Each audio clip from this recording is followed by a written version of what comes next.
Welcome to this episode of Dr. Kamini Rao's Master Class. We have today an exceptional guest. Yes, you guessed it right. He's a doctor by profession, an excellent doctor by that profession. One, a nephrologist, an excellent administrator, the head of Manipal organization, and you guessed right, he has been training a lot of doctors, but more importantly, I'm going to be calling him for patient-doctor relationship, a humanist and whatnot. Let's go over and welcome none other than Dr. Sudarshan Ballal. Welcome, Dr. Sudarshan Ballal. Thank you very much, Dr. Kamini Rao. It's been a privilege and a pride for me to be at your masterclass. I keep seeing your videos and says, will Dr. Kamini Rao ever invite me to come here and speak to her? So it's a great thing that you're doing. I must admire all the things you have done in addition to what you're doing today. And it's an honor to be here. And I think you came up with some very, very important things in your introduction. I think you are very generous in your introduction, to say the least. But I think a very important point that you brought was the doctor-patient relationship. I have one of my saddest moments as a doctor in the recent past is the demise of the patient-doctor relationship. I became a doctor because I saw the adulation that people had for doctors. When I was growing up, there was a general practitioner in a small town of Udupi called Dr. Shetty. And those days, doctors did everything. He removed a tooth, he did cataract, did an appendicectomy in addition to treating children and adults. So we had great respect for him, and he used to make home visits. So whenever he used to come to our house, we had a competition as to who will go to the gate, open his car door and carry his bag. You know, those days the doctors carried those doctor bags.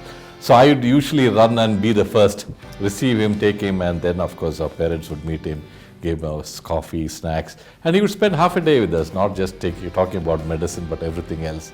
And that inspired me to become a doctor, and no regrets. And he was not just a doctor, his wife was a very elegant lady like you. And she used to be our mentor. If this is a family wedding or anything in the family, it would not happen without Mrs. Shetty. So that was the kind of respect the couple had. And that motivated me to become a doctor, though my family was from a business family and a landed family. And what I saw when I was growing up, of course, there was a tremendous amount of respect for all the doctors. However, in the last couple of decades, I've seen that relationship between the doctor and the patient turning sour. And that has been my greatest regret. And if there's something both of us can do in life, is to bring back that relationship and bring back the nobility to our profession. I want to say another thing here, Dr. Ballal. I find that when you look at the doctor and you say, here is a doctor, it's 50% psychological, treating the mind, and 50% physical. But the 50% psychological is somewhere lost in the whole jargon of looking which organ shall I treat. And what used to happen to the doctor, he used to be an RMP or an LMP in the olden days, and he would have a stethoscope, and the earpieces would not even be in the ears, it would be round his neck, but he'd take the one that is there in his hand, and if you said you had knee pain, he would put this on the knee, and then he'll say, okay, fine, and he'll give you the same mixture, and if it's on the heart, it would be the heart, but those earpieces would not be in the ear. But yet, we believed him, because that was the kind of trust that we had in that doctor. Needless to say, 9 out of 10 times, the patient also did not have any problem. So the doctor escaped, patient felt happy, and doctor also got that position. But today what is happening, the doctor cannot do this and still get away. So what has happened over here is that general mistrust has come into such an extent that doctors are now hounded. So they are no longer gods, but they are dogs, and dogs are meant to be beaten. So I want to ask you, to what extent would a doctor be responsible for this, and to what extent would a public be responsible? You can't blame the public all the time. It's also the doctors and the hospitals who have actually gone into this kind of a mode. You have brought up a very interesting point. In fact, I too have seen this where doctors have the stethoscope around the neck and place it on whichever part hurts or whichever heart is a problem.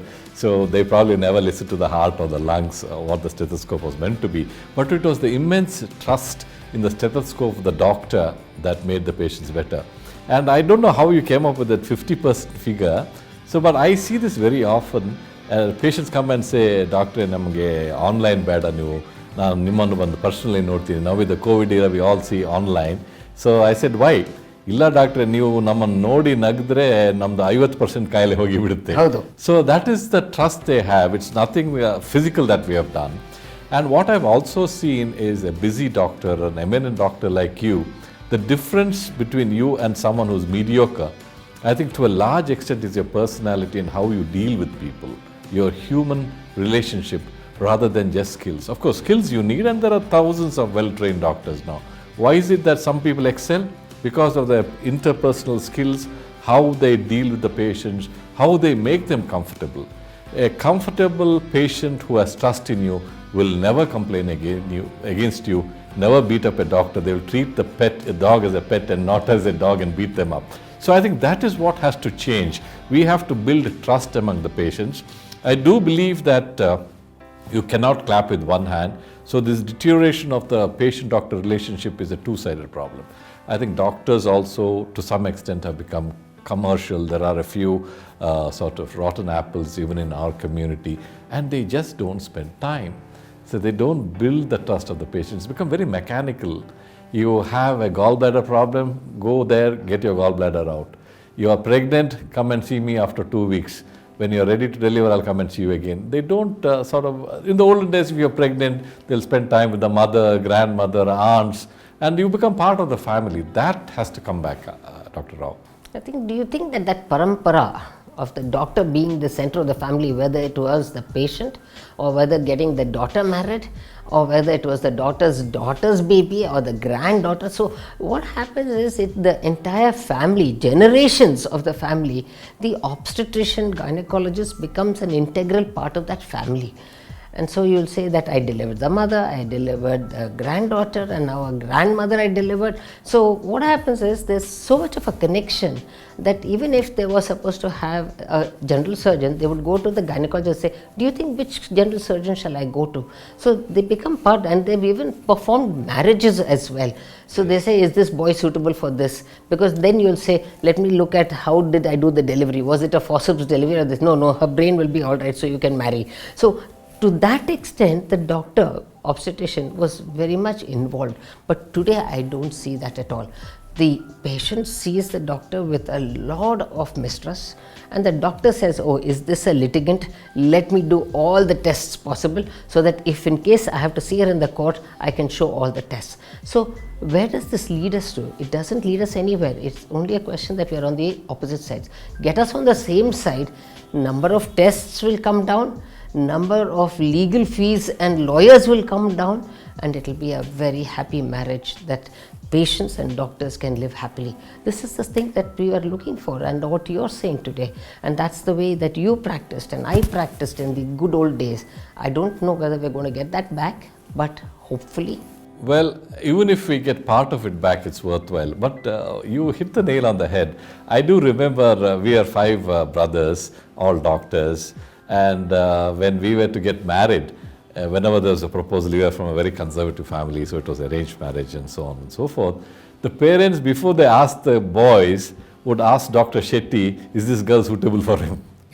And only if Mrs. Shetty and Dr. Shetty said okay, then the girl would be brought to the boy. Why but? Because they had so much of faith in them, they would think that they would never do anything wrong to the family. And being doctors and sort of from a well-known family, they thought they would give us the right suggestions.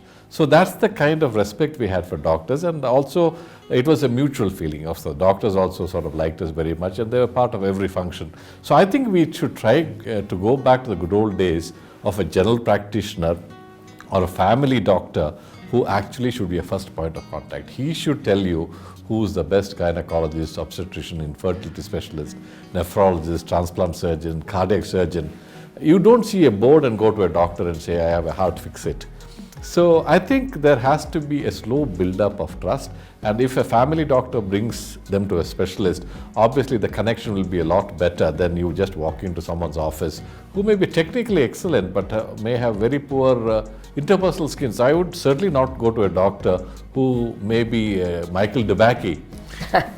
If he had no interpersonal skills, I would rather go to someone else I know and who can do a decent job. He doesn't have to be a brilliant surgeon. So I think that is what has to change. We should not go by just appearances, my degree, my skills. We have to be compassionate. You have to feel for the patient. Only if you feel for the patient will feel for you. And that is what the younger generation needs to bring back. Now, just getting a little back and jog your memory to your early days. Now, if you ask people today, they don't want to be doctors. Did you want to be a doctor all your younger days, or was it something that was thrust upon you? To be honest with you, I think I was born with a will to become a doctor. I was delivered by one of the most famous obstetricians of those days, Dr. Padma Rao, who was a very good friend of mom. And she actually, I was told, delivered me at home those days. So this was way back in the 50s. And she was a role model for all of us. So, and we only saw doctors all over. My uncles were doctors. Believe it or not, one of my aunts was one of the first few doctors of that time. She became a doctor in the 1960s or something. So we had a lot of doctors in the family, and even though our family was from a business family, the only thing I wanted to be was a doctor. I would say I want to become a doctor. And my greatest happiness was when I passed my PUC with a very high percentage of marks, and then I knew I would get into medicine. So that day I celebrated. Even though I was very young, I had a bottle of beer. So, of course, with the knowledge of my parents. So that was the kind of celebration that I have, because I was so focused on becoming a doctor, and I didn't want anything else in life. And by and large, I think there was also other reasons that were on at that time, because those days the opportunities were very few. If you're good in studies, you became a doctor or an engineer. If you're not good, then you did a regular degree and then entered the bank or something. Not that entering a bank is bad, but if you are top of the class, you always became a doctor. Yeah, that's true. But then it's also known that in SSLC and all that, whenever you used to look at the papers, those days, that is our days, we used to always have those results in the newspapers. Yeah. So we used to always look for our names, and invariably the top 10 ranks would go to the West Coast. That means Udupi and Mangalore and all those places. I don't know, you people get all the brilliance from there, and we used to wonder, maybe it's the fish that you ate there, and that was the reason that the DHA that was there. But invariably all the ranks would come across there, and there were some particular schools that were always giving you those ranks over there, and wondered why.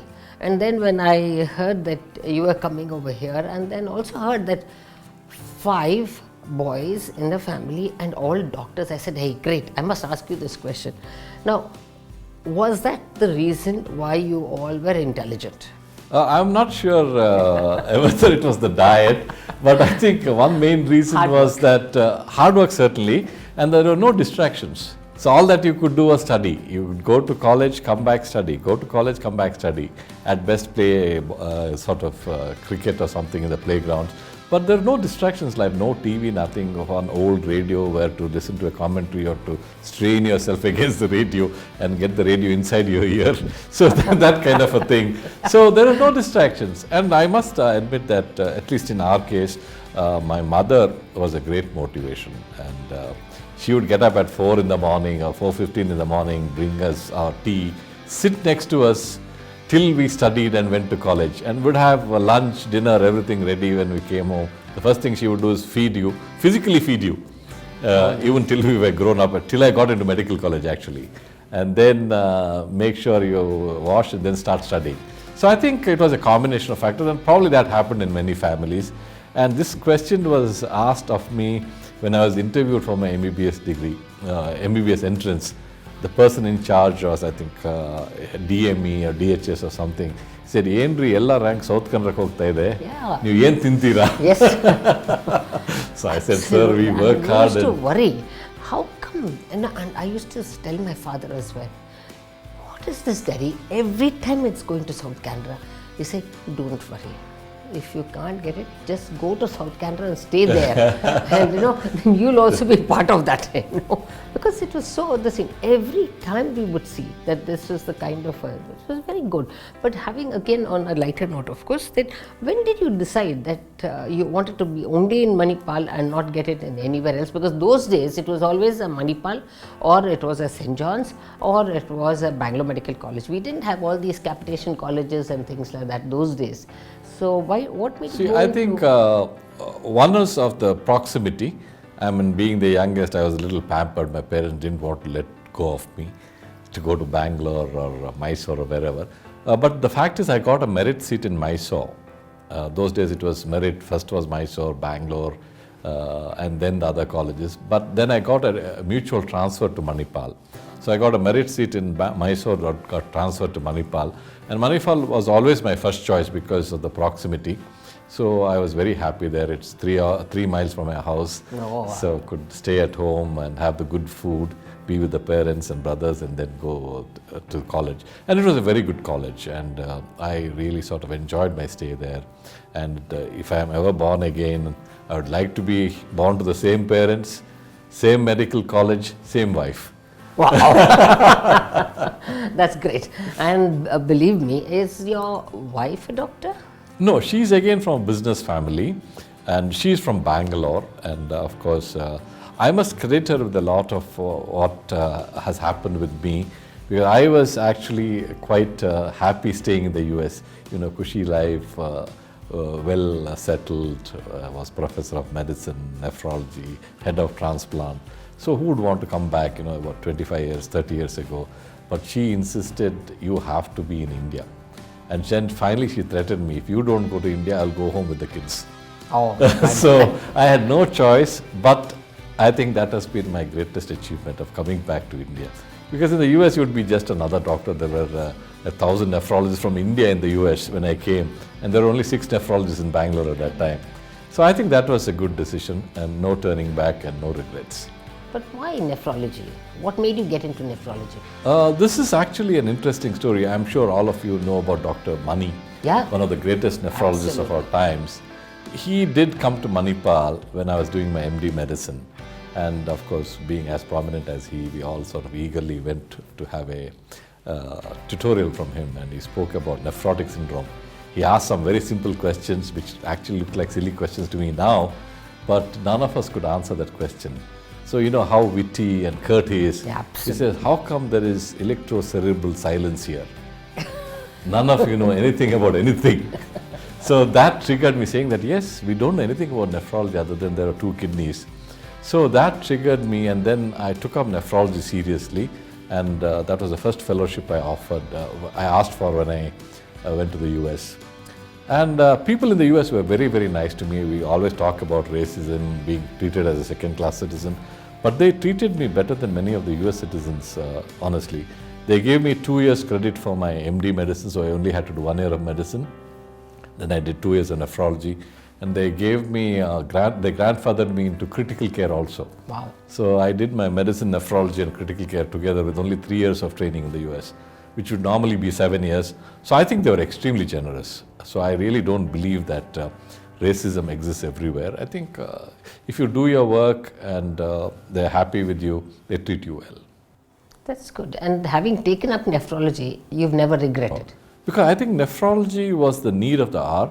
When I came to Bangalore, there were about 6 nephrologists, and of course the population of Bangalore at that time may have been a few million. So I used to call Sundar, my good friend, Yes. You're 1 in a million. Because truly there are only 1 nephrologist per million, and there are more nephrologists of Indian origin in the US than in India. We had some 700, 800 nephrologists in India when I came, and there were 1,200 nephrologists of Indian origin in the US.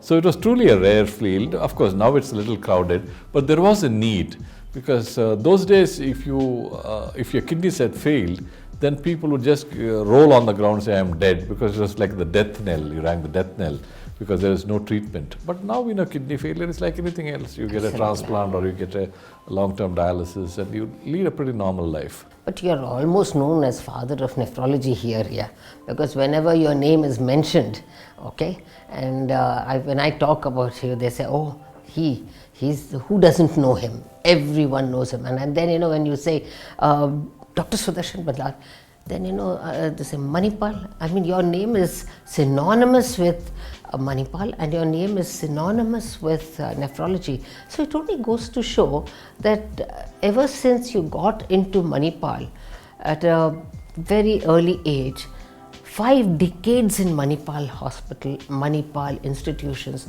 how did you manage that? One is, I think, of course, I loved Manipal and Manipal loved me. So it was, and there is a story behind this. Manipal was started by our great founder, the late Dr. T.M. Pai, who was a doctor himself. And I actually had the privilege of treating him.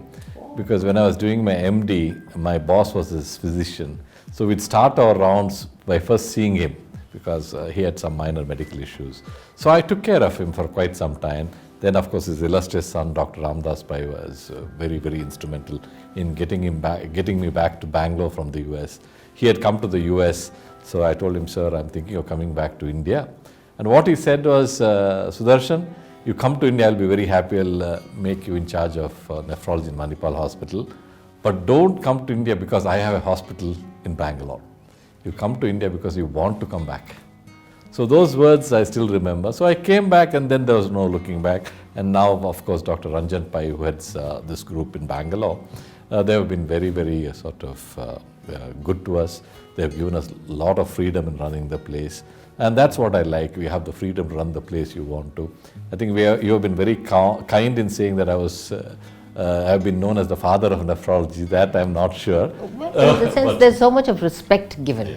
Which is something that, you know, that too in your own peer group, people giving you respect is very, very important. No, I think 2 things that I did, which I actually even now I feel quite proud of, is that when I came to Bangalore, there was no nephrology training in Karnataka, either DM or DNB. If you wanted to become a nephrologist, you had to go to Vellore, Chennai, Mumbai, Delhi, or Chandigarh, wherever. There was not a single training center in Bangalore or Karnataka. So we started the first DNB in nephrology in Karnataka in '99, and Dr. Chugh, who was sort of a great nephrologist from Chandigarh, he came as the examiner. He said, Dr. Ballal, I have seen many centers, but I have never seen anyone as enthusiastic as you to start training programs. So, and he gave us permission. Normally, I believe he sort of usually finds some fault or the other and is very, very strict. But he gave me a training program, and my first trainee is again with us. He's our head of nephrology in Mangalore. And that was a big impetus. I think that brought in a lot of academic activity, just like how you have sort of built a huge academic activity in your field. I think that was the beginning of academic activity in Karnataka. Now we have dozens of centers and scores of nephrologists coming out. And our pride is that now we have many dozens of young nephrologists who have come out of Manipal Hospital across the city, across the state, across the country, even US, Canada, England, and the Middle East. And my other thing that I'm very proud of is 80% of my students are with me. Excellent. See, that's so important, because, you know, the fact that you've trained them, but they believe in you, and they practice your training back in your own institutions. So, which means that it's sort of gives you that confidence that they can carry your legacy forward. No, that's actually something that I'm very, very happy about, because 80% of them are either in Manipal Hospital, Bangalore, or in Mangalore and some of our other affiliated hospitals. And even today, all the trainees who come out, their first preference is Manipal Hospital. Unfortunately, now we are crowded. We cannot accommodate everyone unless we add more hospitals or institutions. But that I'm very proud of. Well, in a way, this education, I think, keeps you people young, because you get to read a lot, and more importantly, you get it in a very assimilated kind of form, in the sense like an amino acid form, so that the students are reading and then they're presenting. So you're keeping up with the latest information, and you know, it keeps you abreast with the subject. And if you do not do this, and if you do not read today, you're illiterate tomorrow, because science is moving so fast, and if you don't read, You can't be sitting on past glory, and that's the reason why I did all this education vertical, and my family thought it was useless. What the hell are you doing? How long are you going to study? See, as long as there is breath in your body, you must read. What do you feel? No, I absolutely agree with you. I think I'm a much better doctor because of the training program. Otherwise, I would have probably stopped reading 20 years ago and I would become a fossil by now. So I think, and I've always been in an academic institution. I went from KMC Manipal to St. Louis University where I trained. Then I was like a fish out of water when I came to Bangalore because there was no academic activity. At that time, there was no nephrology programs. So the first thing we did was work on getting a nephrology program going. And now we have plenty of nephrologists. We have about 25 of them in our department, 12 consultants and 12 fellows. So I think that is what keeps me going. I am a little sad that I don't get to spend as much time with the students now because of various other activities, but I do try to attend at least one class and one teaching session a week. And we also invite eminent people from our field, from other states, other cities, other institutions, so that the students get a wide experience. So I think to some extent I've tried to follow your footsteps. Oh, that's being very generous. No, truly. I mean, when I first came to Bangalore, the only name I used to hear is Kamini Rao. So honestly, I mean, anything with obstetrics and gynecology, they'll say, Dr. Kamini Rao is my doctor. So much before I saw you, I knew of you. Yeah, and now let's just get a little bit more on a patient-doctor relationship that I see here. I mean, you're known to see and innovate, expand and get a lot more departments in.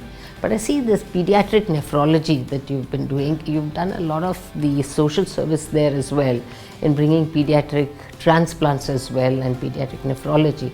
Can you give us some insight into that? See, of course, I'm an adult nephrologist, but we are fortunate that we have two trained pediatric nephrologists who are quite senior in the organization with me.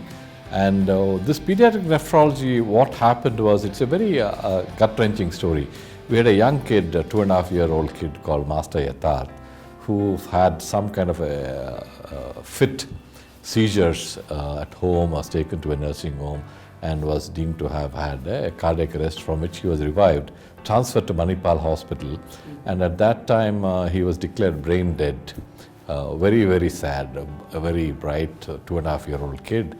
And we talked to the parents, and the parents, in spite of the tragedy and the grief, they said, can we donate his organs, let it be of help to someone else. That was truly touching. It made a big impact on my psyche. So we did take that offer. The kidney came to Manipal and Bangalore, and then the liver and heart went elsewhere. And there was a young kid from Russia waiting to get a heart transplant in Chennai. So the heart was flown to Chennai, and I saw some pictures of the kid a year or two later. She was hale and hearty. So that's the kind of impact it made. And then we said, there are a lot of kids who require transplantation, and they're sort of let out to the wolves. Because I must tell you another very sort of sad story. There was a news item on NDTV that I was watching at night many years ago, and they showed a picture of a young kid being thrown out of the bridge